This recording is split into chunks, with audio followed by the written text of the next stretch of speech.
Le 16 décembre 1944, il est aux alentours de 5h30 lorsque l'Allemagne nazie lance une contre-offensive sur le front des Ardennes. Face à elle, des troupes alliées déforcées à l'image de la 28e division d'infanterie américaine, une division dont on se souvient ici à Wils, au Grand-Duché de Luxembourg, pour avoir accompli une mission suicidaire, tenir à tout prix en attendant les renforts.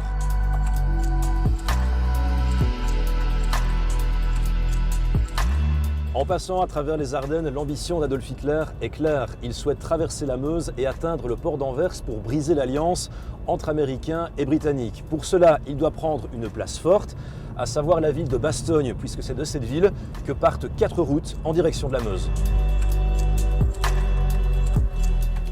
Le 21 décembre, Bastogne est encerclée. L'étau se resserre sur les Américains qui sont priés de se rendre. Une demande que refusera catégoriquement le célèbre commandant de la 101e division aéroportée américaine, le général de brigade McAuliffe, en répondant depuis cette cave « Nuts ». Le 23 décembre, la résistance américaine va enfin payer, car ce jour-là, l'aviation alliée peut enfin décoller, le ciel ardennais s'est éclairci, ce qui va permettre de larguer à la fois des vivres, des munitions et des médicaments.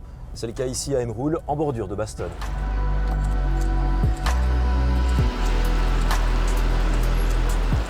McAuliffe, l'homme de Bastogne, mais il y a également Patton qui brise l'encerclement de la ville le 26 décembre.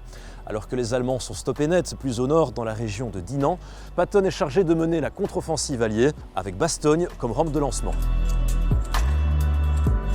La contre-offensive alliée voit le jour le 3 janvier 1945. L'objectif est de couper le saillant en gagnant Oufalise, Patton pousse depuis le sud et Hodge depuis le nord. La jonction entre les deux armées s'opérera finalement 13 jours plus tard à Rancilouet. Le 16 janvier 1945 est un tournant de la bataille des Ardennes. Certes, de sérieux combats auront encore lieu à Gouvy et Saint-Vith par exemple, et même au Grand-Duché de Luxembourg. Mais la jonction qui se produit ici marque le début de la fin. Au total, la bataille des Ardennes aura causé plus de 17 000 morts chez les Allemands, plus de 11 000 côté américain. Un bilan auquel s'ajoutent plus de 3 000 victimes civiles.